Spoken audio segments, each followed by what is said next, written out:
commencé à me parler sur ce sujet depuis peut-être 2-3 mois. Je ne comprenais pas très bien pourquoi, parce que je disais, qu'est-ce que ça vient faire là-dedans? Puis alors Jacques me dit, on va parler de la gloire de Dieu. Et j'ai dit, mais mon truc, il n'est pas du tout. Et puis j'ai compris qu'en réalité, c'était un sujet qui était important, parce que c'est ce qui nous prive de la gloire de Dieu. Et je vais vous parler des addictions. Quand on parle d'addiction, a priori, moi j'ai réagi comme ça au départ, on pense tout de suite, je fume plus, je bois plus, je prends pas de morphine ni de cocaïne, donc tout va bien grâce au Seigneur, hein, d'accord? Check, check, check. Et puis le Seigneur a commencé à m'approfondir le sujet. D'abord, je sais qu'il y a beaucoup d'addictions cachées dans le peuple de Dieu qui empêchent les gens de se sentir, ils sont honteux, ils se sentent coupables, ils ont l'impression d'être, que tous les autres, tout va bien, et que eux, vraiment, heureusement qu'on ne sait pas, qu'ils ont des pensées impures, qu'ils ont quelquefois des trucs, enfin, on va en parler de toutes ces choses-là. Et puis, le Seigneur, après, m'a amené beaucoup plus loin sur ce qui est en train de se produire aujourd'hui, et qui est un cataclysme, qui est en train de se préparer, et qui est déjà là. Amen. Alors, on va faire en 3 temps. Parce qu'on va parler des addictions connues, et nous verrons que souvent l'Église est complètement à côté de ses pompes, elle est féroce par rapport aux addictions qui se voient.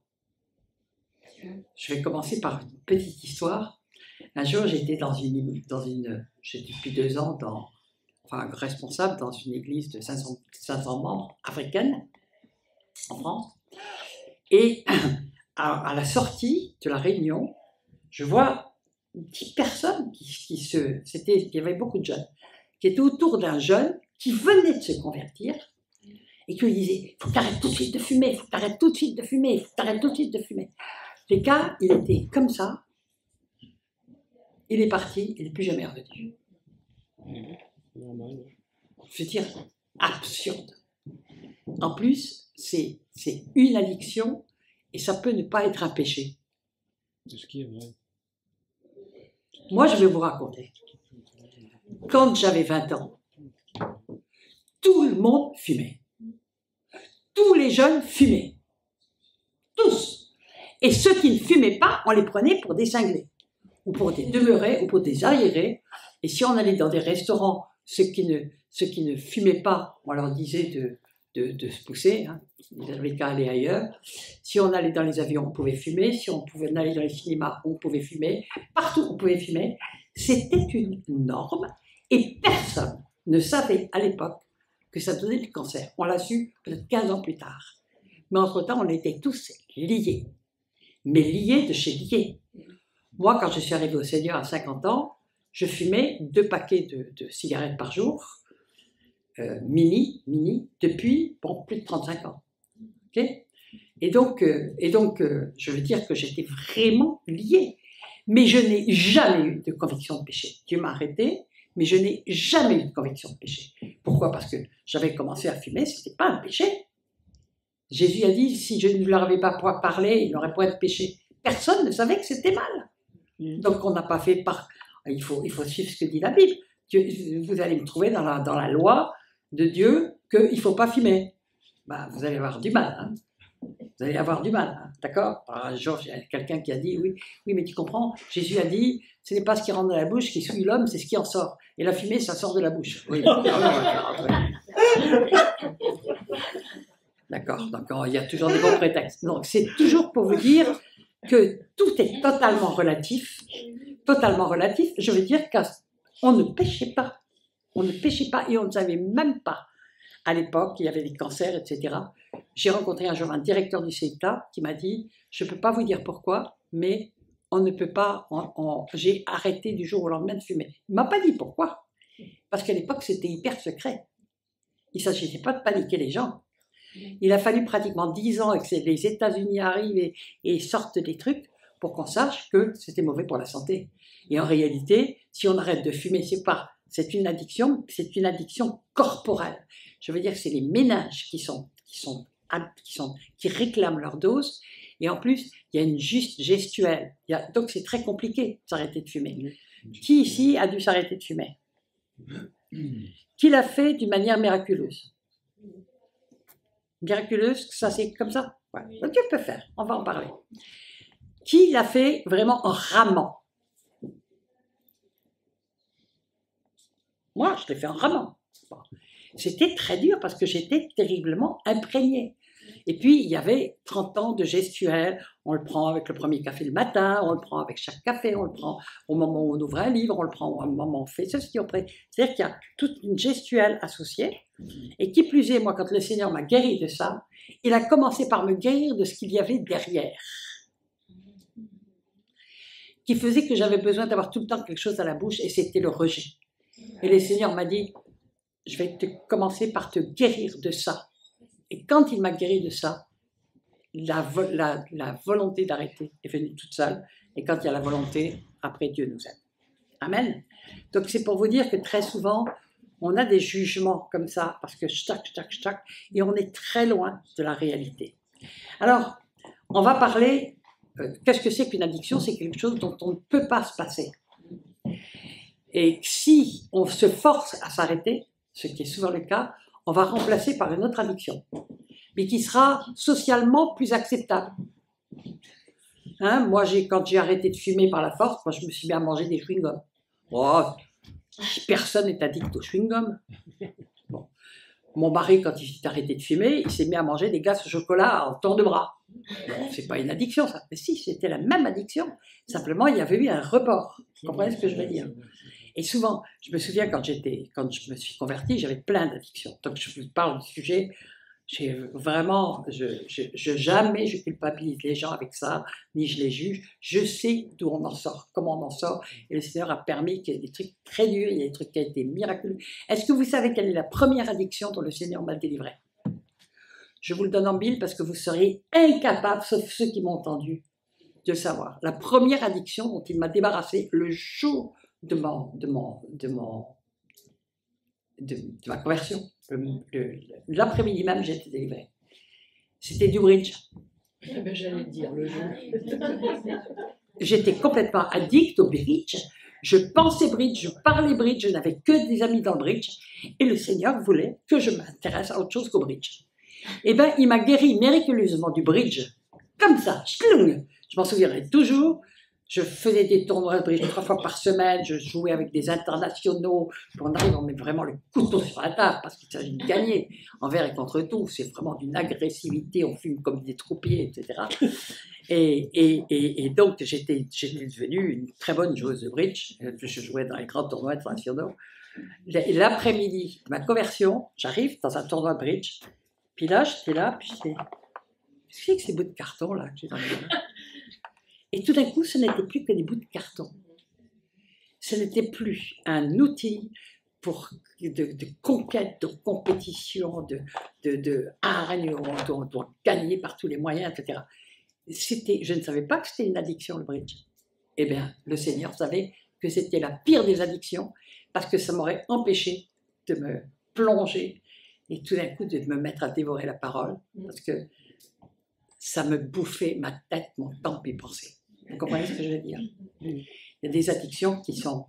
Parce que, bon, on va celles qui touchent moralement, celles qui touchent physiquement et celles qui touchent spirituellement. D'accord? Et il y en a qui touchent les trois. Ok? Celles qui touchent physiquement, c'est certainement les moins, je dis comme le tabac. Le tabac n'empêche pas de penser. Moi, je lisais la Bible en fumant ma clope quand même au départ. Hein. Et puis, j'avais aucun sentiment de péché, mais aucun.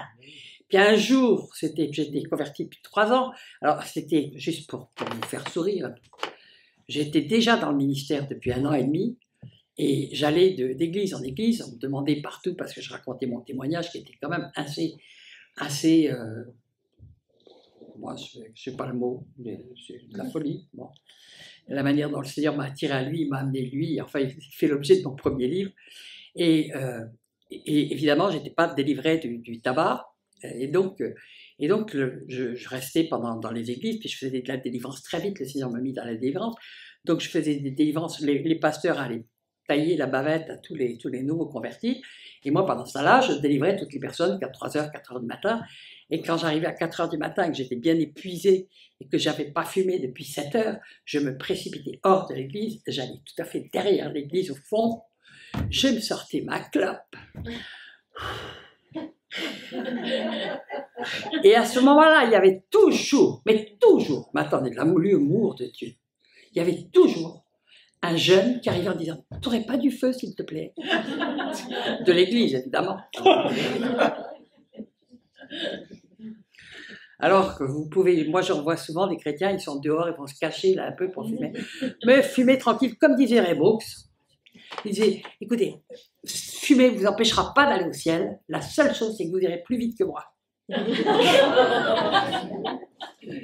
C'est-à-dire que c'est une addiction physique, mais elle ne touche pas votre mental. Elle ne touche pas votre âme, elle ne touche pas votre esprit. Vous voyez ce que je veux dire? Pourtant, tout le monde va sauter dessus dans les églises en disant « Ah, quelle horreur, c'est horrible, quel témoignage, machin. » Ben oui, ça sent, ça se voit, on ne peut pas la cacher. Donc, je ne vous encourage pas à fumer, j'espère que vous l'avez compris. J'ai mis assez de mal à m'arrêter, et ça a été une bagarre épouvantable. Et Dieu a permis que j'ai cette bagarre, parce qu'il voulait me montrer justement qu'il faisait ce qu'il voulait. Pourquoi? Eh bien, il voulait aussi que j'ai de la compassion pour les gens qui n'étaient pas délivrés d'un coup de certaines choses. Tout simplement. Comprendre qu'il y a des gens qui sont liés, hyper liés. Tout à l'heure, tu parlais de ta mère avec sa maison. C'était fusionnel. C'était fusionnel. C'est-à-dire que sans sa maison, elle ne pouvait pas vivre. Et elle était liée complètement par sa maison. Mais oui, des objets peuvent nous lier complètement. Bon, on va continuer. Donc, il y a physiquement, il y a moralement. Et je vais vous dire, Satan fait tout pour lier les gens, parce que s'ils sont liés, eh bien, ils ne peuvent pas rentrer dans la paix, dans la joie et dans la gloire que Dieu a promise. Ils ne peuvent pas. Et puis, dans les églises, on va en parler, parce que je vais vous parler de l'alcool. J'étais aussi alcoolique. Il m'a fallu longtemps pour une guerre, une véritable guerre, que j'aurais pu m'arrêter comme ça, comme font les gens, mais ils remplacent. Puis après, ils ne sont pas du tout libérés, puisqu'ils savent que s'ils retouchent un verre d'alcool, ils replongent. Donc, ils ne sont pas libérés. On est bien d'accord. Donc, on les arrête. Mais il faut savoir que les alcooliques anonymes ont été fondés par 3 chrétiens, vous savez ce qu'on appelle les 3A. Ils ont été fondés par 3 chrétiens qui se sont aperçus qu'ils n'avaient aucune aide dans leurs églises. Jugement, condamnation, aucune aide. Donc, un jour, ils ont décidé de créer entre eux en disant, puisqu'on ne trouve pas d'aide dans les églises, on va se réunir pour s'encourager mutuellement et pour gagner ce combat. Et ils ont gagné ce combat, et depuis, c'est des millions de personnes, y compris non chrétiennes, qui ont pu s'arrêter grâce à la manière dont ils ont trouvé avec l'aide de Dieu. Mais ils commencent par dire au nom du Dieu Tout-Puissant. Hein. Ils commencent par dire ça. Et les gens, c'est vraiment, ils s'encouragent les uns les autres, ils se bagarrent ensemble pour se soutenir, pour s'encourager et pour pouvoir arrêter. Bon. Donc ça, c'est tout type d'addiction. Ok. Alors là, c'est une addiction très embêtante parce qu'à partir d'un certain niveau, bah, évidemment, ça touche l'âme et ça touche l'esprit. D'accord? À partir du moment où vous êtes en état d'ivresse, vous n'êtes plus vous-même. Et vraiment, le diable peut se servir de vous dans tous les sens, si en plus vous êtes violent ou autre. Et souvent, c'est un drame, c'est une catastrophe dans les couples, dans les ménages, dans les familles. Donc, ça a des conséquences très, très lourdes. Ne parlons pas d'addiction. Là, pour le moment, je parle des addictions très connues. Vous allez voir que je vais parler après des addictions dont on a tellement honte qu'on n'en parle pas. Hein? Bon, les addictions, bien sûr, à la cocaïne, à l'héroïne, à toutes les drogues dures, c'est des addictions. Il y en a de plus en plus parce que les gamins, on fait tout pour les tenir dès le plus jeune âge. 11, 12 ans, dans les écoles, ils se parlent des trucs, et puis il faut faire comme ça. Comme nous, on fumait, ben, ils fument des joints, et puis après, puis après, ils commencent à passer à des trucs plus durs, la morphine, la cocaïne, des trucs, etc. Et puis là, c'est dramatique parce que, en général, ça peut conduire à des choses bien plus graves, d'accord? Bien plus graves. J'ai eu juste une petite anecdote aussi, parce que c'est rigolo de voir comment le Seigneur agit de temps en temps. j'étais toute jeune dans le ministère, je fumais encore. Donc ça durait 2 ans ou 1 an et demi dans le ministère avant que je sois. Et un jour, le matin, le Seigneur me dit, arrête avec tes Baals, il a appelé ça des Baals, arrête avec tes Baals. Et j'ai arrêté. Et j'étais en Suisse, j'étais à Neuchâtel, et j'étais invité par l'armée du salut. Et donc, je fais mon témoignage, et il n'y avait, pour m'aider, comme tout pasteur, qu'un apprenti pasteur qui était à l'école d'Ibeto, qui est une école pour... on a une fille, c'est là où, je sais pas où tu es là-bas, tu connais l'école d'Ibeto, hein, qui est une école publique connue. Et donc, j'avais juste un jeune apprenti qui était là pour m'aider. Et puis, il y avait des délivrances à faire parce que les gens de l'armée du salut, ils étaient en train de faire un thé pour tous les gens qui s'étaient convertis. Ils faisaient un thé. Bon, c'était sympa. Mais bon, moi, tout d'un coup, se présente devant moi une jeune femme qui me dit je suis complètement accro à la cocaïne. Est-ce que tu peux prier pour moi? Et j'ai fait la prière de moindre foi de toute ma vie. Attendez, j'arrivais pas à me débarrasser de ma cigarette. Et j'ai une cocaïnomane devant moi qui me demande de prier pour sa cocaïne, pour qu'elle soit libérée. Alors, ça a été du style, au nom de Jésus, toi l'esprit de cocaïne, tu t'en vas. Bon, ben va vite au buffet là-bas, tu vois. Je croyais pas du tout, je regardais partout, parce que quand je fumais, et puis que les gens disent, tu veux pas prier parce que je fume, je dis, va demander au pasteur. Franchement, je me sentais mal pour le faire. Et puis, le Seigneur voulait m'apprendre quelque chose de fort. C'est que le lendemain, elle vient, puisqu'à l'époque, j'allais partout en Suisse, j'allais d'une ville à l'autre, et j'allais chaque soir dans une église différente, et le lendemain, je vois la même jeune fille dans une autre église, et elle me dit, mais tu sais, je suis libérée de ma cocaïne depuis hier. Je ne l'ai jamais cru. J'ai dit, c'était une fausse cocaïnomane. Elle s'était mis dans la tête qu'elle était cocaïnomane, mais c'est quand même pas moi, avec la petite prière de 0 que j'ai fait, qui ai pu la délivrer de sa cocaïne. Faut quand même... Puis j'ai complètement oublié l'histoire pendant 1 an. 1 an après, je reviens à peu près dans le même endroit. J'y allais d'ailleurs 4 fois plus bon, mais c'était 1 an après. Je vois se présenter devant moi un monsieur de 50 ans qui me dit, vous ne me connaissez pas, mais je suis le papa de la jeune femme que vous avez délivrée l'année dernière de la cocaïne. Alors là, je suis restée complètement par terre. Et j'ai dit, mais Seigneur, et puis j'ai compris quelque chose. C'est évidemment, premièrement, c'est pas nous qui délivrons, c'est Dieu, c'est le Seigneur. Et deuxièmement, le Seigneur, c'était pas sur ma foi qu'il s'appuyait, c'était sur sa foi, elle. Elle voulait vraiment s'arrêter. Et tu as eu pitié d'elle. Et comme elle le connaissait, qu'elle le cherchait, etc., de tout son cœur, ben Dieu a fait. Ma prière n'avait pratiquement aucune importance dans l'histoire. Ça m'a appris beaucoup de choses. D'abord, ça vous remet à votre place, vite fait. Hein. Alors, donc, mais ce sont des drogues dures. Bon, ça, c'est les drogues qu'on connaît. Alors, il y a une chose qui est très intéressante, parce que je vais parler aussi de l'attitude des chrétiens, parce que on est féroce avec les gens qui fument, mais encore plus féroce avec les gens qui boivent. Mais avec, par exemple, des gens qui sont dans la cocaïne, on les plaint. On va avoir de la compassion. Je veux dire que tout ça, ça repose sur rien, parce que qu'est-ce qui est grave aux yeux de Dieu? On va voir ce qui est grave aux yeux de Dieu. Et on va voir qu'il y a des choses terribles. Bon, on fait tous les liens, Dieu veut nous en débarrasser. Mais il ne nous condamne pas. Tout ce qu'il veut, c'est qu'on ne les cache pas, mais on va parler des cachets, parce que malheureusement, la plupart du temps, on ne peut même pas en parler, même aux amis chrétiens. Ou alors à des très intimes. Et alors, là, on peut prier ensemble. Amen. Mais ce n'est pas facile. Alors, parler maintenant d'addictions qui sont devenues terrifiantes, qui n'étaient pas quand j'avais 20 ans, ou en tout cas bien moindres, mais qui touchent pratiquement le monde entier aujourd'hui, parce que Satan a fait tout pour... C'est Pharaon, hein, il fait tout pour nous lier, nous rendre esclaves. Une addiction, c'est un esclavage, on est bien d'accord, hein, puisque on obéit à un maître, et puis qui est plus fort que nous, et puis c'est toujours une pression telle, et puis les gens craquent, et c'est très dur. Les addictions, c'est très dur. Donc les gens, ils ont besoin d'aide, pas d'être jugés. Bon. Alors, aujourd'hui, il y a la fornication.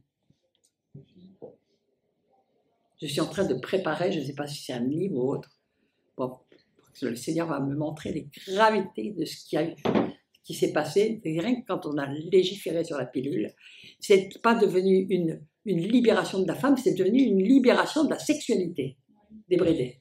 C'est tout à fait différent. Et finalement, c'était la femme qui était responsable. Si elle ne prenait pas la pilule, les hommes s'en lavaient les mains. Et ça a complètement commencé à changer le comportement des hommes par rapport aux femmes. Et croyez-moi, pas en bien. Parce que ce qui se passe aujourd'hui, on le voit de très près. Mais je ne vais pas tout vous dévoiler, parce que je suis en train de mijoter dans mon cœur depuis 1 mois pour faire un livre.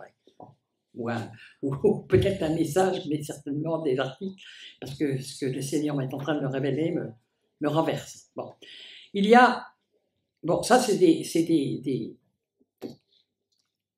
choses qui sont relativement visibles, puisque la fornication conduit à l'adultère, conduit à plein de choses, l'avortement, après, je ne vous dis pas tout le truc qu'il y a, bon.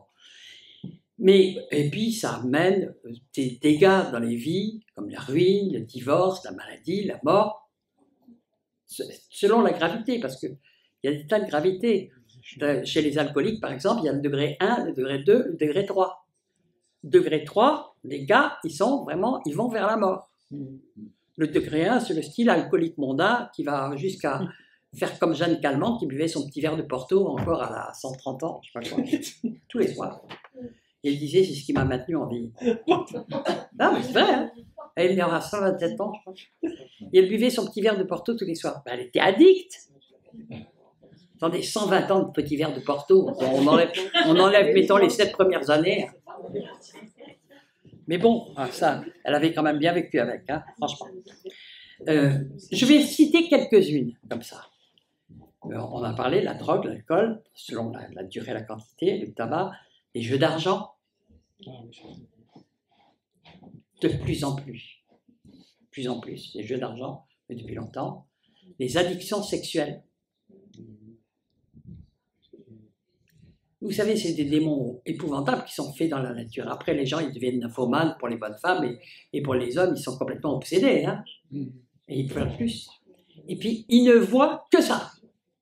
Sur toutes les ondes, ils voient que ça. Tout est fait. Même maintenant, vous pouvez, même à 3h de l'après-midi, vous ouvrez votre télé, vous voyez des choses pornographiques. La pornographie, si vous saviez le nombre de chrétiens qui sont venus me dire, dans le creux de l'oreille, Michel, je suis complètement lié par la pornographie, je ne sais pas comment m'en sortir. Et ils n'ont jamais pu en parler à un chrétien. Donc moi, le Seigneur je vais en parler après, de toutes ces choses-là. Je ne suis pas en train de faire des jugements. Satan est en train de lier les gens, et comme l'Église n'ose pas parler de ces choses-là, moi je dis, je vais oser. Amen. Je vais oser, parce qu'il est temps de parler de toutes ces tout à l'heure, j'ai eu cette image de fleurs qui était complètement... Les gens, dès qu'ils ont une addiction, ils ont une image de même, ils ne sont jamais dans la paix. Ils sont jamais dans la joie. Ils disent, ah, avec ce que je fais, avec ce que je pense, avec ce que je... Oh là là, et si mes amis savaient, et si mon église savait, et il y a une terreur du regard des autres, parce que le regard des autres est féroce. Je vais en parler, parce que le plus coupable, c'est peut-être celui qui a le regard féroce, et non pas celui qui est lié. D'accord ? Comprenons bien déjà que ces addictions, je dirais, classiques, sont à la fois des fuites, et elles commencent toutes par un plaisir. D'accord ? Et puis, ce sont des euthanasiens. Donc, pourquoi ça commence par un plaisir? Parce que Satan se débrouille pour vous le faire commencer par un plaisir. Les gens qui vont tomber dans le jeu, ils commencent par gagner au jeu. Satan va les lier parce qu'ils vont être euphoriques parce qu'ils ont misé 10 € et qu'ils en ont ramené 100. Et ils vont dire, ah, enfin, je vais avoir l'argent facile, puis je vais faire... Bon. Et puis regardez, mais tout est fait pour tenir les gens par le jeu maintenant. Écoutez la télévision toutes les 30 secondes, faites tel numéro, vous allez recevoir 4 000 € par mois jusqu'à la fin de vos jours. Enfin, je dis la fin de mes jours parce qu'ils disent pendant 30 ans, mais moi, dans 30 ans, basta, hein, j'aurais tiré ma révérence, comme j'espère. Je dis, j'ai envie d'être en haut, là. Il y a du boulot. D'ailleurs, ce sera peut-être le millénium maintenant, on entend. Parce qu'on rythme les choses. En plus. Alors, c'est des fuites. Des fuites, c'est-à-dire que ça commence par un plaisir, et après on veut retourner à ce plaisir. Ce plaisir a beau se tourner en cauchemar, parce qu'il va vite se tourner en cauchemar, eh bien, ça y est, l'addiction, elle est là, parce qu'elle est dans les neurones. Donc, c'est par exemple pour l'alcool, pour le tabac, c'est dans les neurones. Donc, les neurones se réveillent dès que vous retouchez à votre truc. Et puis pour toutes les drogues, d'ailleurs. Mais c'est pareil, vous avez de l'adrénaline. Vous avez par rapport à toutes les addictions, il y a une espèce de choses physiques qui se passent, parce que le physique joue. Il y a des doses d'adrénaline, d'excitation, toujours de fuite, d'impression d'euthanasion par rapport à la douleur, c'est une manière de fuir la réalité, etc. Bah, écoutez, vous avez qu'à regarder le nombre de gens qui sont addicts au match de foot. C'est pas une addiction? Ils peuvent pas. S'il y a un match de foot, il n'y a plus d'enfants, il n'y a plus de femmes, il n'y a plus rien. Laissez-moi tranquille avec la réaction-là de voir un match de foot comme ça. La famille n'existe plus, et plus rien n'existe. C'est typiquement une addiction. Mais celle-là, on ne la considère pas, on la trouve socialement correcte. Vous savez, au tout début de ma conversion, c'est nous qui voulons mettre des gravités, des degrés de gravité. Alors que les degrés de gravité, c'est Dieu qui les connaît. Au tout début de ma conversion, j'avais plein d'addictions, puis j'en ai découvert d'autres après. Et je ne savais pas que c'était des addictions. Mais j'en ai découvert, il y en avait, je savais, il y en avait que je ne savais pas. Comme le bridge. Moi, tu es addict au bridge? Mais non, c'est un jeu. Je m'amuse. J'ai bien le droit de m'amuser? Non. Bon, j'aurais répondu comme ça. Mais Dieu m'a fait comprendre que c'était une addiction dont il ne voulait pas. Et puis, j'avais d'autres addictions, je me suis dépatouillé avec, ça a été la guerre, ça a été du travail, ça a été ceci, ça a été cela. Mais un jour, je parle de ça à une femme de Dieu que je connaissais bien, qui était vraiment, à qui je pouvais vraiment me confier, elle, et je lui ai dit, écoute, maintenant, voilà, j'arrive pas à me sortir de tel truc, de tel truc, tel truc. Elle me regarde et elle dit, tu sais, moi, j'ai une addiction au chocolat. Je l'ai regardée comme ça, je lui ai dit, mais c'est pas une addiction, ça. Elle me dit, si, j'ai une addiction au chocolat. Elle dit, tu crois que c'est pas grave pour moi? Elle dit, tous les jours, j'ai besoin de mes carrés de chocolat. Et si je les ai pas, j'arrive même pas à dormir. Elle était addicte à ses carrés de chocolat. Qui décidait de la gravité? Ça gênait personne. C'était socialement tout à fait acceptable. Moi, quand je jouais au bridge, on me regardait avec admiration. Ah, purée, qu'elle est forte, elle est classée, cling, cling, cling, cling, cling. Attendez, puis on me battait pour être toujours mieux classé, etc. Puis je jouais quand même avec des cadors mondiaux, hein, en plus. J'avais une grosse tête. Alors, en fait, il y a aussi il y a les balles cachées qui sont quelquefois dramatiques parce que la personne, elle se sent sale. Elle se sent sale. Tous les gens que j'ai entendus par rapport, excusez-moi des petits termes, c'est pas dans mon vocabulaire normal, mais il faut parler des choses clairement, à la masturbation, au porno, au film porno, aux jeux vidéo, au ceci, cela, mais c'est un cataclysme pour les personnes, parce qu'elles se sentent honteuses, qu'elles se sentent prisonnières, qu'elles ne se sentent pas libres, qu'elles pleurent devant Dieu. D'ailleurs, on va parler de pleurer devant Dieu. Et elles sont là et elles ne peuvent en parler à personne. C'est le plus grave chose, ça vous met dans une solitude. Et Satan s'arrange bien pour vous isoler. Il vous met dans une solitude parce que vous n'osez pas en parler, vous avez tellement peur d'être jugé, et à juste titre. Parce que je dis bien, les païens sont beaucoup moins méchants que les chrétiens quand il s'agit des addictions. Je dis bien méchants. Parce que, qu'est-ce qu'ils peuvent dire? Oh là là, les paroles, là, ah, et puis, ceux que j'ai entendu dire, oui, celle-là, elle filme, je vais dire, puis après, quand je commençais à les connaître, je voyais que ce qu'il y avait dans le fond de leur cœur, il valait mieux ma clope que ce qu'ils avaient dans le fond de leur cœur, franchement, bon, à l'époque. Bon, ou mon chocolat, ou mon chewing-gum. Alors, bien sûr qu'il y a aussi des addictions, là je parle des addictions connues, à la nourriture. Boulimie, toute forme de nourriture. La parole nous parle des excès de table. Alors, les excès de table, c'est quelque chose, c'est pas une addiction. De temps en temps, on fait bonne chère. Dieu n'est pas contre le fait qu'on fasse bonne chère. Hein. Il ne vous a pas demandé. Il est très content qu'on jouisse de ce qu'il nous a donné avec action de grâce, point final, en reconnaissant que tout vient de lui. Mais bon, il y a des gens qui mangent toujours trop, et puis il y a des anorexiques aussi. Et derrière, il y a un orgueil monstrueux.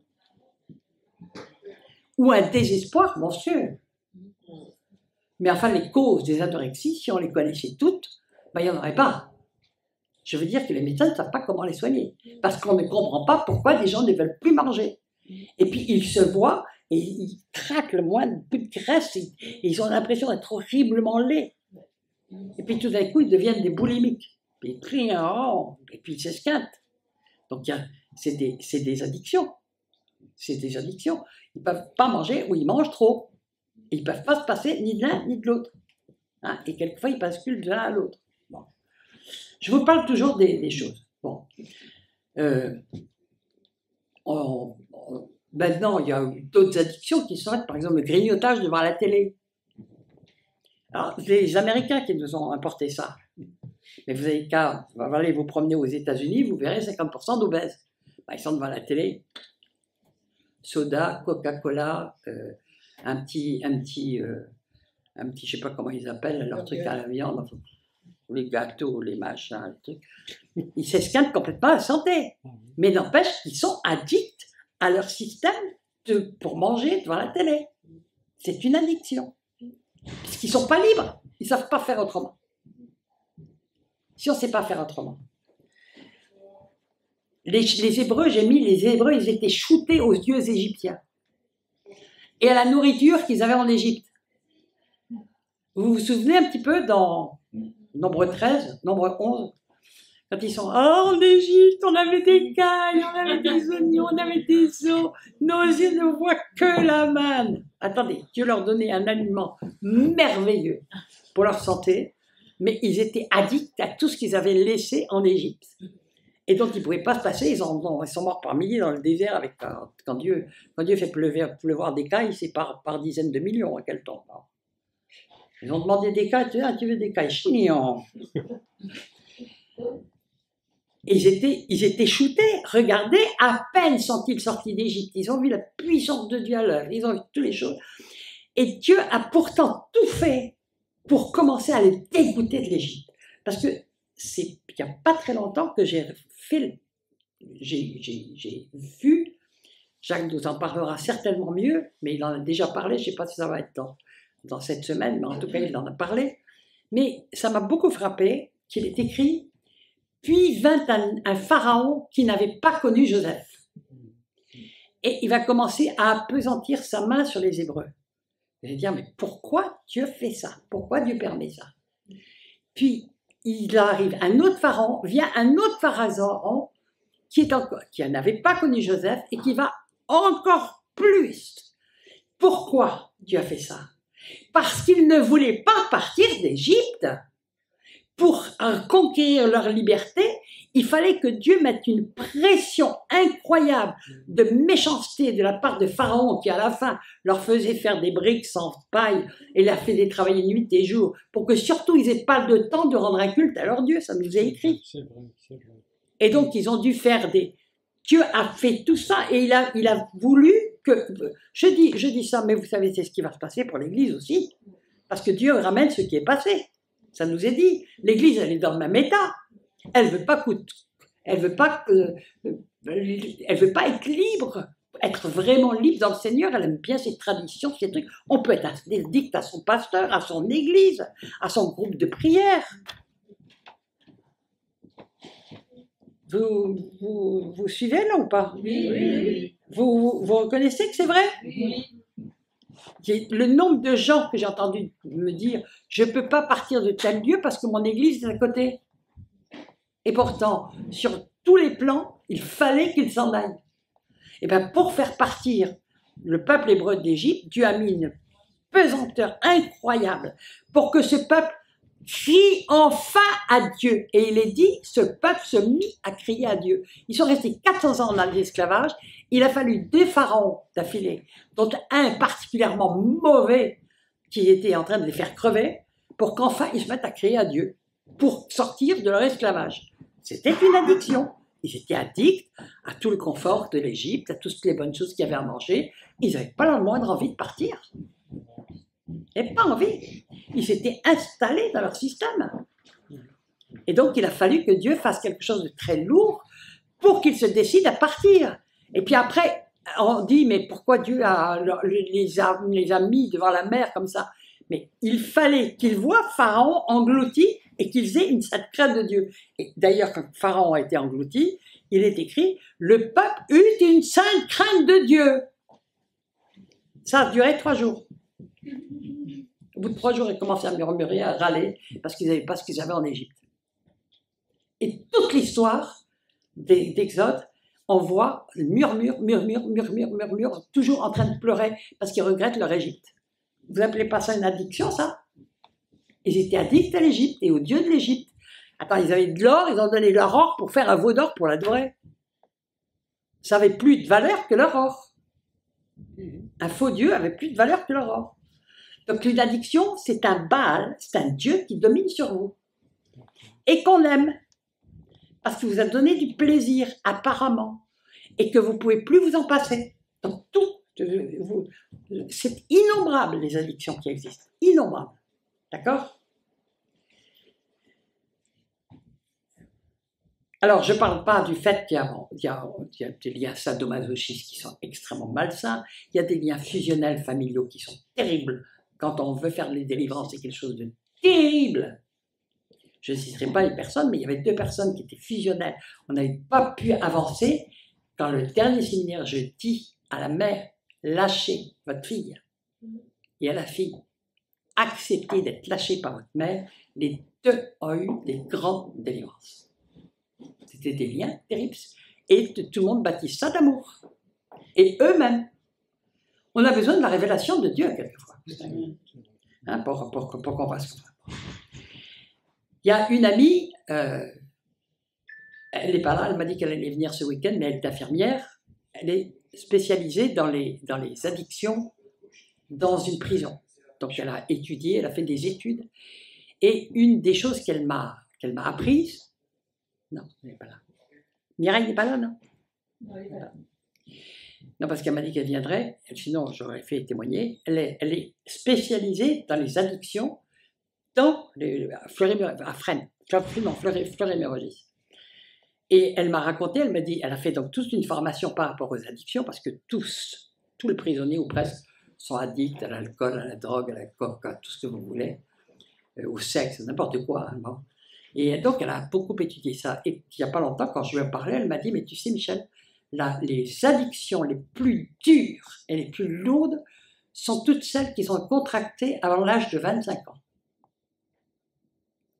Je vous dis ça parce que nous allons voir que Satan attaque tous les enfants pour les lier le plus tôt possible.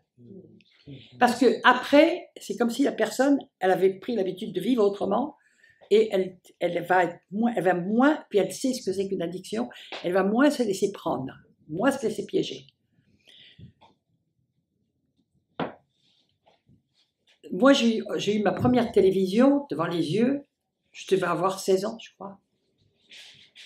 Ça n'existait pas, et c'était encore parce qu'on avait des sous qu'on a pu faire rentrer une télévision à la maison. Mais il y avait environ 3 heures par jour, puis le reste du temps, c'était du noir et blanc. Et alors, on était là, on était émerveillés par cet engin. Mais c'était absolument rare. Et puis, il n'y avait qu'un programme. Ah oui. À l'époque, c'était Zitrone, c'était, je ne sais plus comment il y avait. Bon, je ne sais pas s'il y en a qui s'en souviennent encore. Toi, tu t'en souviens, ouais. Et qui pouvait être addict à la télé? Personne à l'époque. Mais il n'a pas fallu longtemps pour qu'on soit addict. Parce qu'après la télévision, il n'a pas fallu 10 ans ou 15 ans pour que la télévision rentre dans tous les foyers et qu'on soit fasciné par ce petit écran. On était fascinés.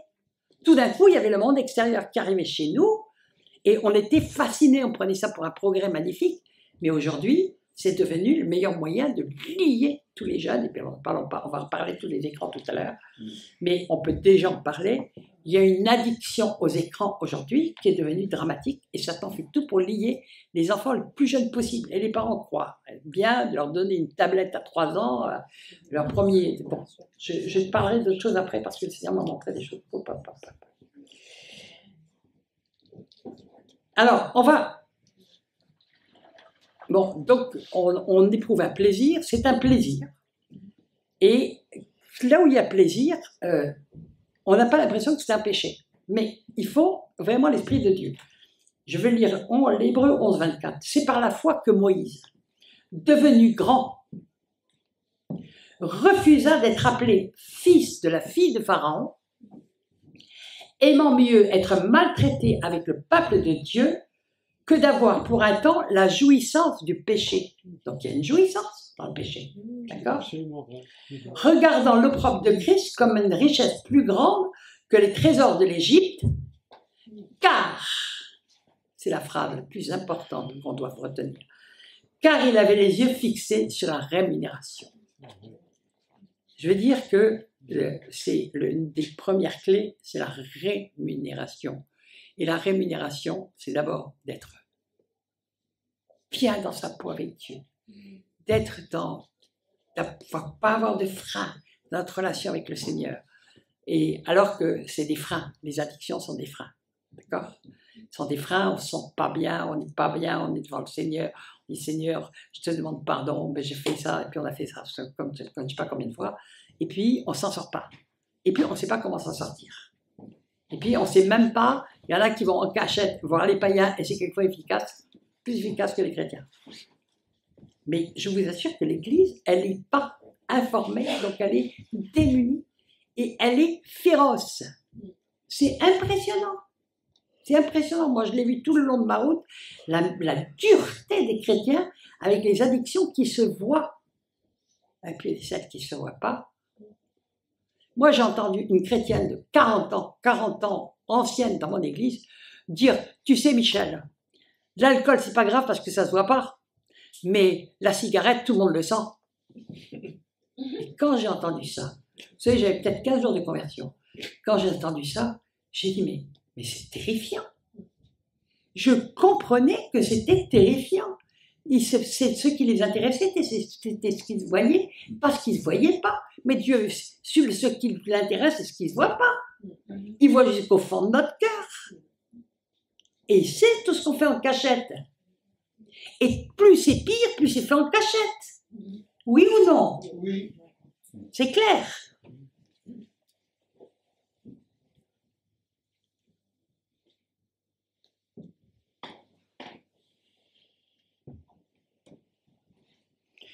Donc, en fait, une addiction, ça vient du mot grec écho, ça veut dire que c'est le sens de adhérer, s'attacher.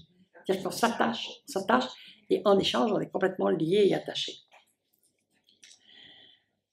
J'ai parlé de la pornographie, j'ai parlé de la masturbation, je n'ai pas parlé des fantasmes. Parce que tout se passe au niveau des pensées d'abord. Et si on ne parle pas des pensées aux gens, moi, très souvent, quand les gens sont venus me voir, pour des histoires, notamment toutes les histoires d'impureté, etc., je dis, mais il est écrit dans Jacques que c'est le péché, il conçoit d'abord dans la pensée. Et qu'après, si on y cède, si on ne lutte pas, parce qu'on a les moyens de lutter contre nos pensées, si on ne lutte pas, eh bien, après, on est envahi et on ne peut plus résister. Donc, Jacques dit très clairement que ça commence dans la pensée. Okay? Donc, déjà, je dis qu'une des solutions pour certaines addictions, j'appellerais comme honteuses, hein, honteuses, il faut toujours se souvenir que c'est au niveau de la pensée que Satan va nous lier, nous attaquer et va essayer de nous attraper parce que il va nous mettre le plaisir de la pensée avant qu'on ait touché à la chose. C'est ça. Donc, il va tout faire pour nous lier, tout. Et je vous assure qu'aujourd'hui, c'est arrivé à un stade qui est devenu absolument dramatique, on en parlera tout à l'heure. Alors, j'ai appris comme ça, il n'y a pas très longtemps, parce que je disais, Seigneur, mais je voyais un film, c'était un film païen, hein, mais tout d'un coup, j'ai une révélation par ce film païen, parce qu'il y avait une dame qui disait, parce qu'il y a aussi toutes les addictions de sadomasochisme, qui sont beaucoup plus grandes qu'on pense, et il y a une dame qui disait, oui, mais en fait, les femmes dominatrices sont toujours des femmes qui ont d'énormes responsabilités dans la vie, des responsabilités d'hommes, et elles ont besoin d'être masochistes pour compenser. Parce qu'on peut prendre le terme compensation aussi par rapport à certaines choses. Et elle dit, mais c'est les hommes, c'est pareil, les hommes qui ont des très grosses responsabilités dans la vie, ben souvent ils aiment être masochistes. Donc il y a aussi des trucs complètement pervers qui sont dus à nos modes de vie où tout est inversé, où les femmes ont pris les places. Je vous assure, je suis pas du tout un anti-féministe. Enfin, j'aime pas ce mot. Mais je ne suis pas du tout contre ce qu'on appelait la libération de la femme, mais tout est totalement disloqué. Et je vais sans doute en parler dans le prochain séminaire, mais les hommes ont perdu leur place, et je sais pourquoi, parce que le Seigneur me l'a révélé, et les femmes ont voulu faire de la compensation, ont voulu prendre la place des hommes, mais c'est comme dès qu'on touche les bornes du Seigneur, dès qu'on change l'ordre établi par Dieu, eh bien, il y a quelque chose qui ne va pas. Alors, les femmes qui sont appelées à avoir des gros boulots de domination, qui dominent sur peu importe le nombre, que ce soit 30 ou 50 ou 1000 bons hommes, il y a quelque chose qui ne tourne pas rond, même si elles sont hyper compétentes. Eh bien, c'est celle-là qu'on se retrouve en train de faire les masochistes dans des trucs bizarres. Vous comprenez ce que je veux dire? Bon, il y a comme ça aussi des addictions qui sont données par le fait que il y a des déséquilibres de plus en plus grands qui se passent actuellement dans les familles, entre les hommes et les femmes, entre les parents et les enfants. Il y a des choses très graves qui sont en train de se passer, sur lesquelles le Seigneur me travaille. Bon. Alors, les jeux vidéo sont arrivés il n'y a pas si longtemps que ça. Ils ont pris à une vitesse. Bon, la plupart des jeux vidéo ont été faits par les Japonais. C'est un détail intéressant parce que le Japon, je suis allé plusieurs fois, c'est un pays où l'esprit guerrier est omniprésent. C'est la guerre, parce que c'est un pays qui pendant 1000 ans n'a pu subsister que par la guerre. Par la guerre, et puis c'est à la base de là-bas que viennent la plupart de tous les sports. Pardon ? Les arts martiaux. Les arts martiaux, c'est de là-bas que sont venus les Pokémon, Démon de poche, Pocket Démon, d'accord ? C'est de là que sont venus pratiquement tous les jeux vidéo très violents qu'on voit. Et nos enfants sont devenus complètement addicts à des écrans, à des jeux vidéo, où ils perdent complètement le fil de la réalité. Hein, tout devient complètement... Ils ne savent plus la valeur de la vie. Ils n'arrêtent pas de tuer dans des jeux vidéo. Et ils sont complètement liés. Et ils sont de plus en plus violents. Et les gens se demandent pourquoi. Et tout simplement, on leur apprend que la violence est un mode normal de trucs. Et tout ça est parfaitement orchestré et organisé. Et le Seigneur est en train de travailler sur ce qu'on est en train de faire actuellement.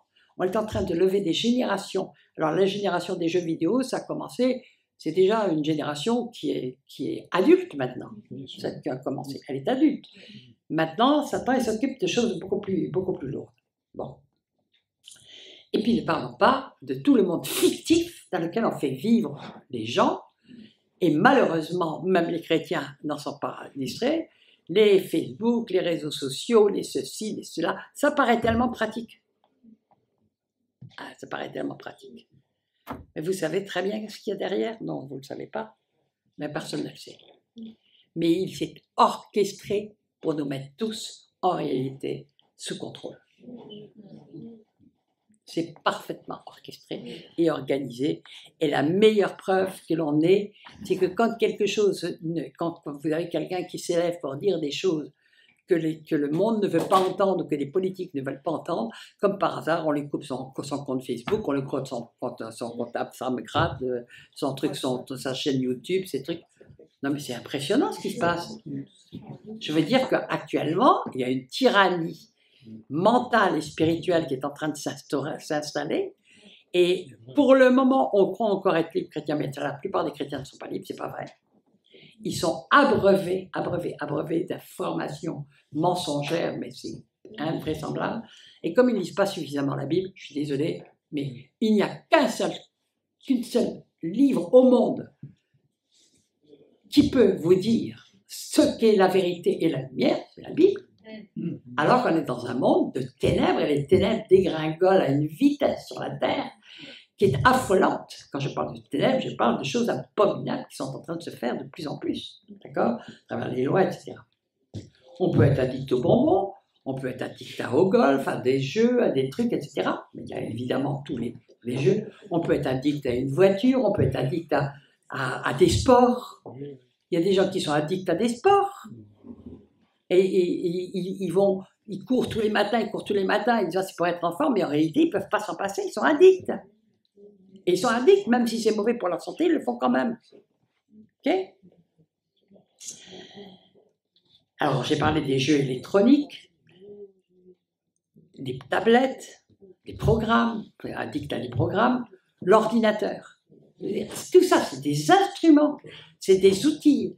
Si on a appris d'une façon mature à les utiliser, on peut faire un travail magnifique avec. C'est des outils. Mais derrière, il y a des esprits tels qu'il y a des gens qui tombent, mais vraiment, complètement, ils peuvent plus se passer d'écran. Ils sont tout le temps devant des écrans. Tout le temps. Et ils ne savent plus ce que c'est que la communication normale. D'accord? Je vais parler des smartphones après. Parce que là, ce que le Seigneur m'a révélé, waouh. J'ai lu, il n'y a pas longtemps, c'est toujours intéressant de voir un peu comment les mots arrivent. Alors, j'ai lu dans Wikipédia, ordinateur, 1955, nom français, aux États-Unis, ça s'appelait computer, hein. En France, ordinateur. Alors, c'est très intéressant, parce que ordination, ça vient de... vous savez ce que c'est que l'ordination? C'est-à-dire qu'il y a une sacralisation. Une sacralisation. Le mot lui-même est une sacralisation. Parce que pourquoi ordinateur?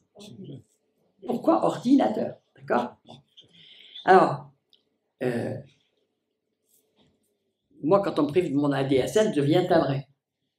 Mais je deviens timbré pas parce que je suis addict à mon écran, mais c'est parce que je ne peux plus aller faire du travail sur mon blog. Sinon, ça va, je m'en passe très bien. Mais on peut être addict aux glaces, aux bonbons, au sucre, tout ce qui touche la bouche. Tous les gens qui ont été privés d'affection, d'amour paternel, maternel, surtout maternel, ont souvent des addictions qui touchent la bouche. La nourriture, le sucre, les bonbons, les trucs, les machins. Vous dites, oh, c'est pas grave, c'est pas grave. Mais il n'y a que Dieu qui sait ce qui est grave ou pas. Il n'y a que Dieu. Ça ne change rien. Quand on est prisonnier, on est prisonnier. Hein, si on ne peut pas se passer de quelque chose. Alors, je vais vous parler de l'attitude qu'on doit avoir dans l'Église. Je vous ai dit, l'Église est souvent féroce par rapport aux gens qui ont des addictions. Et les gens qui ont des addictions ont souvent beaucoup de mal, sauf si ça se voit comme le tabac ou des trucs comme ça, ont souvent beaucoup de mal à aller en parler à d'autres. Parce que la manière dont ils utilisent ça, après pour juger, condamner, démolir les personnes, c'est terrible. C'est pour ça que moi, quand il y a des gens qui me disent qu'est-ce que je dois faire pour faire ça, je dis va voir un toubib ou va voir un centre païen, mais tu ne trouveras pas d'aide dans les églises. C'est quand même triste à dire. C'est la vérité. Pourtant, alors, je veux dire deux choses avant d'arriver à cette autre chose que je veux signaler. Premièrement, si on veut sortir d'une addiction, il y a une chose qu'il ne faut jamais faire. c'est sous-évaluer la gravité de l'addiction et c'est ne pas continuer à crier à Dieu et à se repentir jusqu'à ce qu'il agisse. Si on a des amis très sûrs avec lesquels on peut partager, parce que malheureusement, je dois dire des amis très sûrs, parce que c'est très rare. Écoutez, un jour, je suis allée dire quelque chose à un pasteur, genre pour lui disant prie pour moi, c'était au début de mon ministère, en disant prie pour moi. Et il a dit quelque temps après à plusieurs de mes amis, si je disais ce que Michel m'a dit, son ministère serait immédiatement arrêté. Et bien c'est son ministère qui a été arrêté. C'est son ministère qui a été arrêté. Et depuis, il erre. Donc c'est quand même terrible, hein. Donc je dis, si vous avez vraiment des gens qui vous aiment, parce qu'il faut de l'amour, c'est des gens qui souffrent. Et ceux qui ont des addictions souffrent. Mais il ne faut jamais qu'ils s'habituent ou qu'ils minimisent. C'est-à-dire que devant Dieu, il faut accepter de crier à Dieu, même s'il le faut 10 ans, même s'il faut 15 ans, même s'il faut 20 ans. Il ne faut pas lâcher jusqu'à ce que le Seigneur accomplisse. Parce qu'il y a des addictions qui sont terribles à faire partir quand elles ont commencé, quand on était tout petit. C'est très dur. Moi, j'avais commencé le tabac, je devais avoir 16 ans ou 17 ans. J'ai dû arrêter à 51 ans. Bon, ben, qu'est-ce que vous voulez que je vous dise? On est imprégné, c'est très dur. Dieu pouvait me guérir. Il pouvait me délivrer d'un coup, mais il n'a pas voulu. Il n'a pas voulu. Il a voulu que je comprenne ce qui se passait derrière. Pourtant, chaque fois que j'étais invitée partout dans les églises, je donnais mon témoignage. Tout de suite, il y avait les pasteurs et les anciens qui arrivaient en disant « Michel, on va prier pour ta cigarette. » Ben, je disais « Allez-y », ils me priaient. Oh, il y avait des démons qui sortaient. Mais j'étais à pas une sortie, dans la tête, j'avais toujours la cigarette et j'avais pas de conviction de péché. Ben, qu'est-ce qui se passait? Je reprenais une cigarette, point final. Puis recommencer, jusqu'au jour où il a dit maintenant tu vas t'arrêter, mais il n'y aura plus de délivrance, hein, vas-y. C'était drôle, mon Dieu. C'était très très dur, le Seigneur a voulu que je combatte, que je guéroie. Mais il fallait que Dieu me parle, que c'était grave à ses yeux. Vous comprenez ce que je veux dire? Donc c'est Dieu qui évalue la gravité, en quoi ça peut rompre, ça peut aliéner notre relation avec lui. Parce que c'est ça qui est grave. Donc il ne faut jamais lâcher prise tant qu'il y a quelque chose qui est là, qui nous donne honte. On ne va pas tous les citer, parce qu'il ne faut jamais lâcher prise. Et puis vous, chrétiens, si jamais quelqu'un vient vous dire « je suis lié par telle chose », surtout, si vous le jugez, c'est vous qui serez jugé par Dieu. Parce qu'il vient à vous, parce qu'il a besoin d'aide. Donc c'est vous qui serez jugé par Dieu. Si jamais vous le jugez, il y a des alliés. Vous savez, il y a des trucs, c'est difficile de les entendre. Vous avez envie de dire aux gens, on a des exemples de personnes qui ont des addictions terrifiantes. Si on se met à les juger, mais on les enfonce dans l'enfer. Si on les aime, on va tout faire pour les aider, on va prier pour eux, on ne va pas les juger. On sait qu'il y a une guerre à faire, et puis si Dieu nous donne un conseil pour eux, on va leur donner un conseil, si on a un conseil à donner, parce que souvent nos conseils, si ça vient de la chair, ça ne vaut rien du tout. Ça vaut rien du tout. Maintenant, je vais vous parler de ce qui est en train de se préparer actuellement, et que j'ai appris il n'y a pas très longtemps. Et parce que ça fait 3 mois que je prépare ce message, en fait. Parce que je me suis rendu compte qu'on était très très loin de comprendre ce qui était en train de se passer et la manière dont petit à petit tout le monde était lié, y compris le peuple chrétien. Sauf les chrétiens aguerris qui étaient déjà libres depuis longtemps, mais autrement tous les jeunes sont liés souvent aujourd'hui par des tas de choses et ils ne s'en rendent même pas compte. Mais je veux vous parler de quelque chose qui est en train de se passer avec les smartphones. Il n'y a pas longtemps, c'est un de mes amis qui est professeur de maths dans le sud de la France qui m'envoie un document qu'il avait eu, qu'il avait traduit de l'anglais. Il y a, c'est petit à petit que sont arrivés par tous ces écrans, le moyen petit à petit de pervertir tous les esprits, toute la morale, tous les mœurs. On finit par banaliser les choses On banalise des choses qu'on jugeait il y a 50 ans comme abominables. D'accord? Moi, je ne sais pas, mais la première fois qu'on a vu des pubs pour la pilule ou des trucs comme ça, on était ahuris qu'on parle comme ça à la télévision. Maintenant, tout ça. Enfin, maintenant, on ne peut pas parler parce que c'est des médicaments. On vous parlera de toutes les autres choses. On vous parlera des préservatifs. On vous parlera des trucs comme si c'était des choses complètement banalisées. Et on banalisait, on banalisait, on banalisait, on banalisait, on banalise. Et c'est terrible. Mais alors, il y a quelque chose qui est fait. Petit à petit, on a donné de plus en plus d'écran aux gens. Et puis, avec des trucs qui les attiraient. Avec tous ces Facebook et autres qui sont... Sachez que derrière, il y a des Illuminati. Hein. C'est-à-dire, il y a le gouvernement mondial qui est en train de se mettre en place sous nos yeux. Et ce qu'ils veulent, c'est faire un gouvernement, et ils veulent un peuple d'esclaves qui va les suivre. Ils ont trouvé un moyen. Pharaon, il avait trouvé le coup des briques. Eh bien, ils ont trouvé un autre moyen. Eux, c'est par la technologie, c'est les écrans. Et tout ce qui passe par les écrans. Et j'ai été ahuri de lire dans ce document qu'il y avait une étude qui avait été faite, très sérieuse, hein, je parle d'une étude très très sérieuse, qui a été faite aux États-Unis portant sur des milliers d'enfants. Mais les enfants maintenant sont tellement liés par les écrans, y compris leur smartphone. Vous savez, c'est terrible parce que les parents ne peuvent même plus empêcher leurs enfants d'avoir un smartphone. Et si jamais l'enfant n'a pas un smartphone, il se fait moquer de lui dans les cours de récré. Il se fait montrer du doigt comme si c'était un... Donc il va forcément faire le feu et les parents finissent par craquer et céder. Or, tout est fait pour les lier. Ils sont bombardés de tellement d'informations à travers tous ces écrans qui sont tous des mensonges. Je ne parle pas des journaux télévisés, on le sait qu'ils sont des mensonges. Mais tout le temps, les pubs, c'est du mensonge. C'est du mensonge, les pubs. C'est toujours du mensonge. Tout ce que vous faites, les trucs, et puis ils vous mettent de plus en plus de choses amorales, ignobles, abominables. Ils vous parlent de plus en plus, et tout est complètement tordu, etc. Et les enfants, on leur donne des smartphones et ils jouent entre eux, on leur donne des jeux. Et puis ils jouent entre eux sur les trucs qui vont leur apprendre la violence, les trucs, la théorie du gender, mais tu es un garçon, tu es une fille, bon non, on s'en fout, on peut choisir le sexe qu'on veut. Puis ils sont bombardés par tout ça.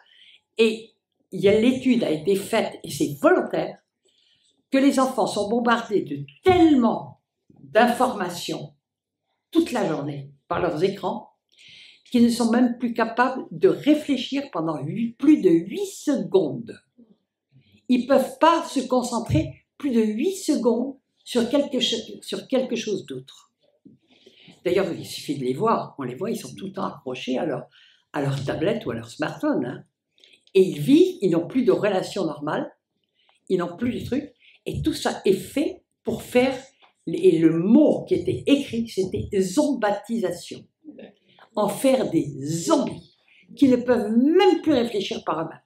Qui seront donc une proie incroyablement facile pour ce qui arrive et qui est à la porte, c'est Antéchrist et son système. Et les gens goberont n'importe quoi. J'ai discuté cette semaine avec un gars, pourtant de 68 ans, mais il me parlait, j'avais l'impression d'entendre déliter toute la pensée unique, gauchiste, qu'on nous sert et qui est parfaitement contraire à ce que dit la Bible.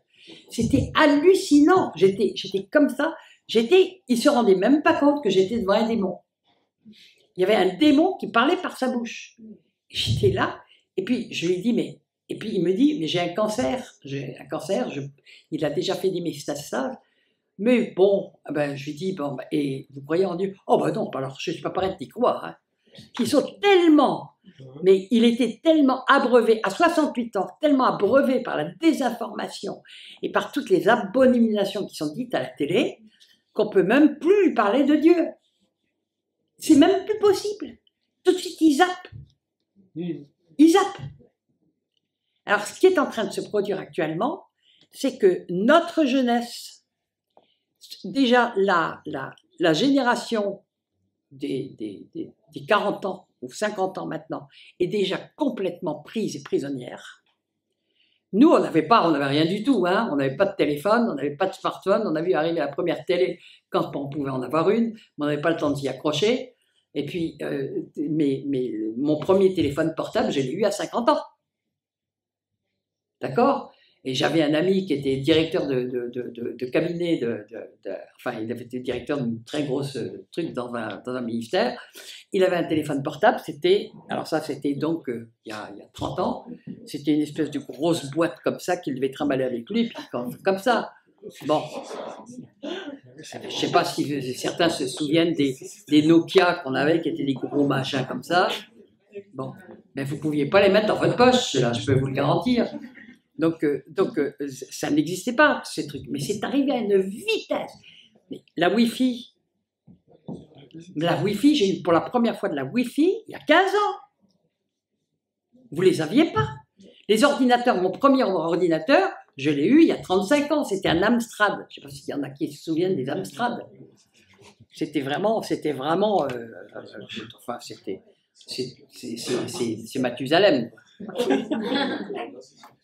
C'était quelque chose. Mais puis tout d'un coup, paf, tous ces écrans se sont libérés de tous les côtés.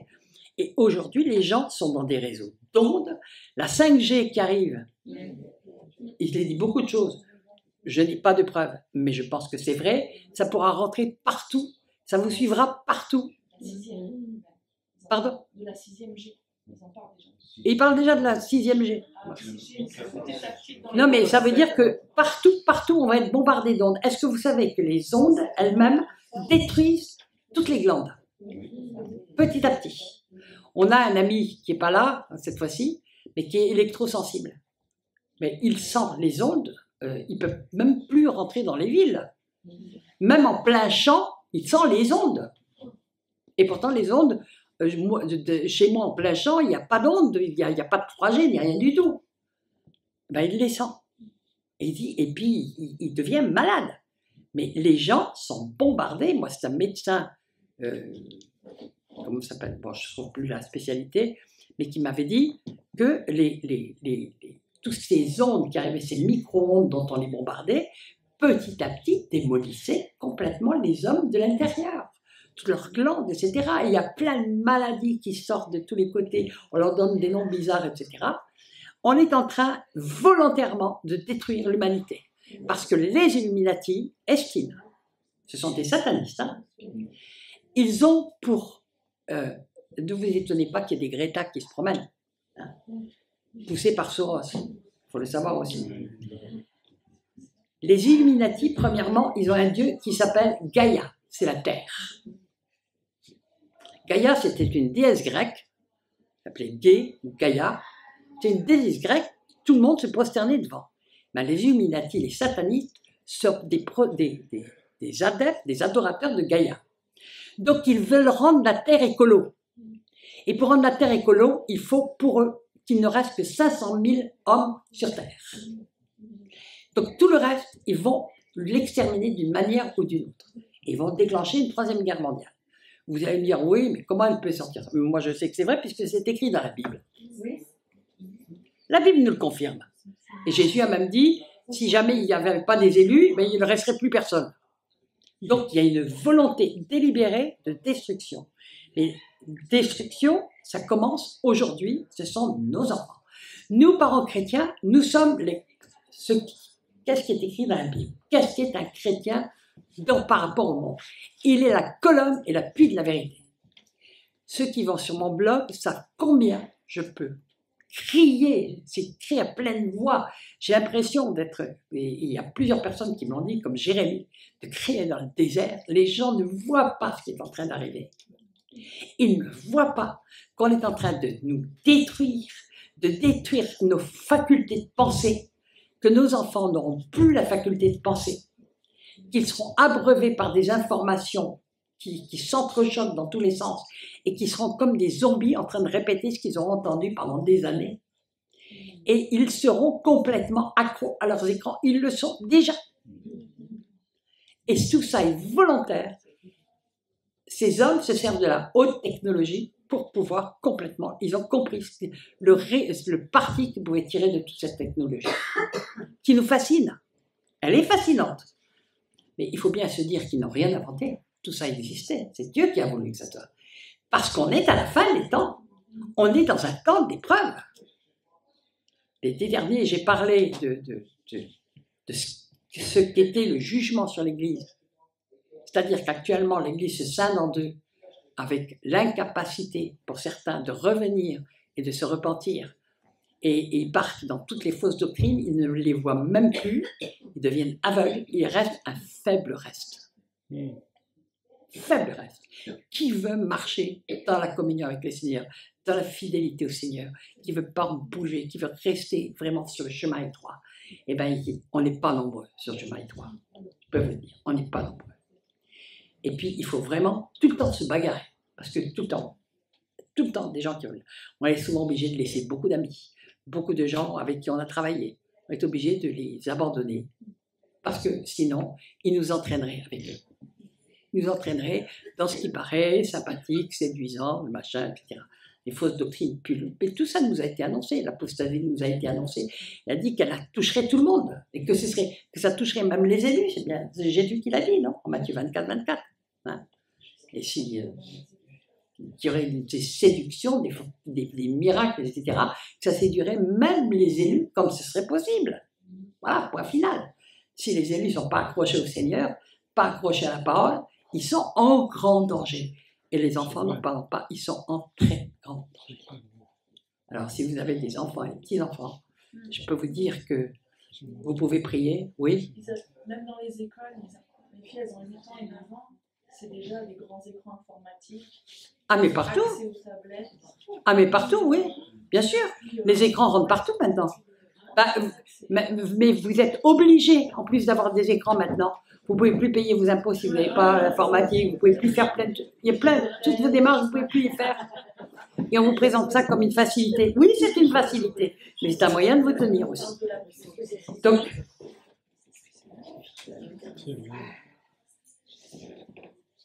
certains disent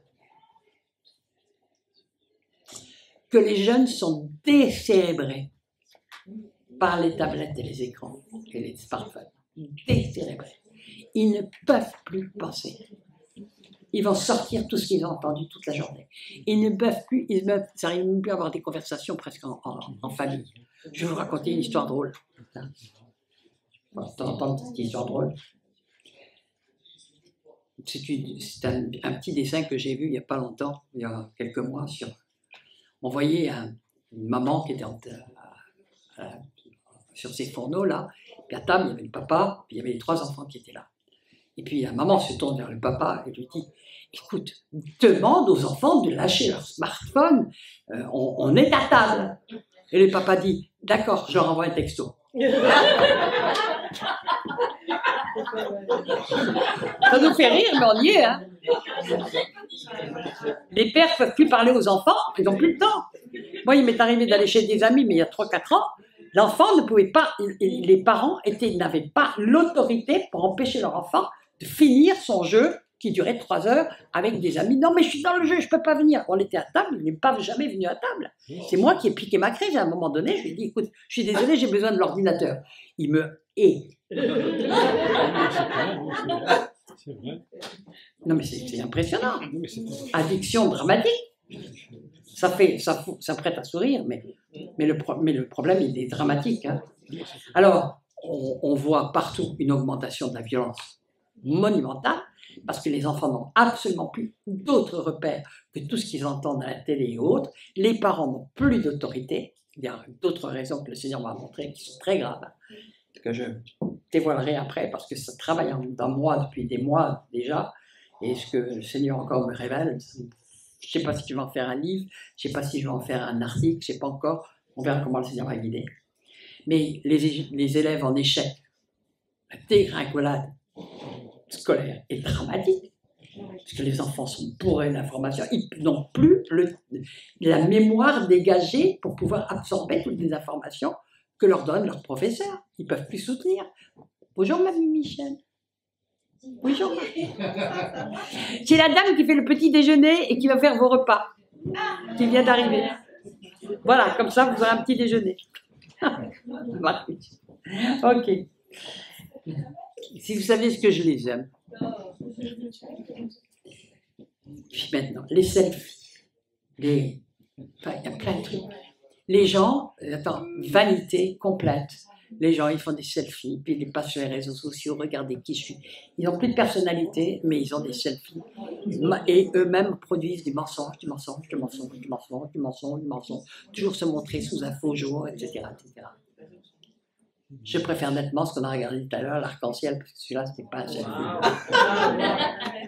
Ça, c'est Dieu qui l'a fait, celui-là. Amen.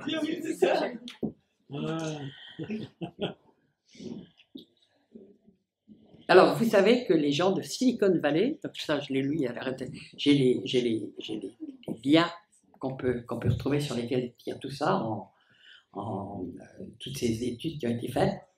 Les patrons de Silicon Valley interdisent à leurs enfants le moindre écran avant l'âge de 14 ans, et après, des restrictions gigantesques, parce qu'ils savent très bien que tout ça est fait et programmé pour détruire le cerveau des enfants. Alors vous voyez, là on n'est plus dans l'addiction, on est dans la destruction organisée, mais en rendant complètement addicts les enfants aux écrans. C'est pour vous dire que ça va quand même. J'étais parti sur l'addiction au tabac, je suis arrivé un petit peu plus loin. La guerre contre la pensée. Et la guerre contre la pensée, c'est Satan. Il ne veut pas qu'on ait le temps de penser à Dieu, de penser à son avenir, de penser à ce qui va se passer après la mort. La fuite, la fuite, la fuite, la fuite, la fuite, la fuite, la fuite, la fuite. Et puis c'est un plaisir. Partez. Ah, moi j'ai 3000 personnes sur mon mur. Jamais serré la main à un seul. Non mais, c'est terrible. Il n'y a aucune relation réelle. Ils ne savent pas ce qu'est une relation réelle, même familiale. Oui, c'est vrai, ils appellent ça des amis. Des amis.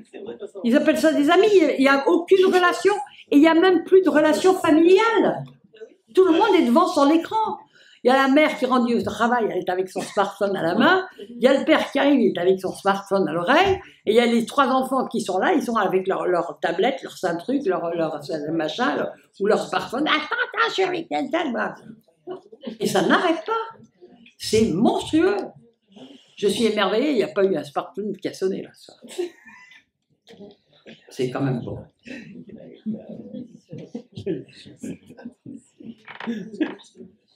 Bon, je vais m'arrêter là, mais vous avez compris que c'est un sujet très grave.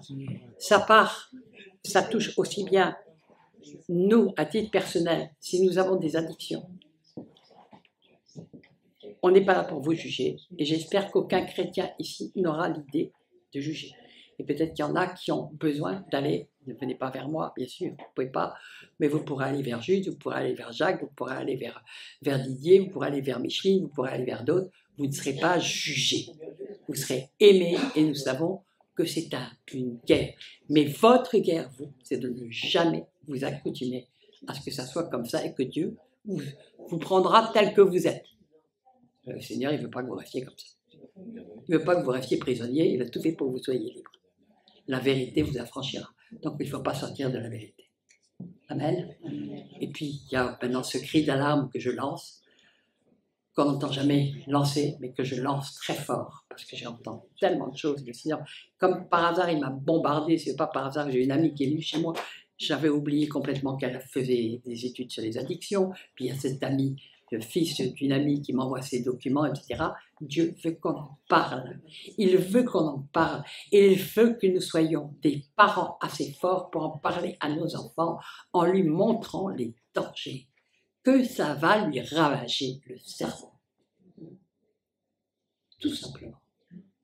Lui ravager la foi, lui ravager la vie éternelle et en faire un zombie. J'hésite pas à le dire, à changer, à dire le mot, car c'est le mot qu'ils ont employé eux-mêmes. Amen. Je vais m'arrêter là. Amen.